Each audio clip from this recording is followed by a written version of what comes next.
இந்த சமையல் எண்ணெய் யூஸ் பண்றதுல நிறைய குழப்பங்கள் இருக்குங்க. கேட்டா நான் கொஞ்சமா தான் ஆயில் யூஸ் பண்றேன்பாங்க. ஒரு சிலருக்கு கொஞ்சம்னா இவ்வளவு, இன்னும் சில பேருக்கு இதுதான் கொஞ்சம். ஆனா இதுக்கு மேலே இருக்காங்க, அவங்களுக்கு இதுதான் கொஞ்சமா. பட் அவங்கள சொல்லியும் தப்பு இல்லைங்க. டேஸ்டியா இருந்தா 4 வாய் சேர்த்து சாப்பிடுவாங்களேங்கிற அக்கறையில சமையலுக்கு ஆயில் அதிகமா யூஸ் பண்றாங்க. ஆனா தரமான ஜெம்ஸ் கோல்டு மரச்செக்கு கடலை எண்ணெயா இருந்தா கொஞ்சம் யூஸ் பண்ணாலே போதுங்க. நீங்க யோசிக்கிறது புரியுது. இன்னைக்கு இருக்கிற ஃபாஸ்ட் லைஃப் ஸ்டைல்ல ஒவ்வொரு வாட்டி அளந்து ஊத்திட்டு இருக்க முடியுமா என்ன? முடியும். ஜெம்ஸ் கோல்டு மரச்செக்கு கடலை எண்ணெய் இருந்தா முடியும். அதுவும் இந்த ஸ்மார்ட் பாட்டிலுடன்.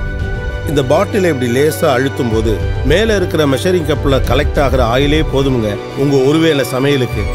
ஜெம்ஸ் கோல்டு மரச்செக்கு கடலை எண்ணெய் ஸ்மார்ட் மற்றும் ஸ்ப்ரே பாட்டில்களில். ஜெம்ஸ் கோல்டு மரச்செக்கு கடலை எண்ணெய் தரமான எண்ணெய்னா கொஞ்சம் போதுமுங்க.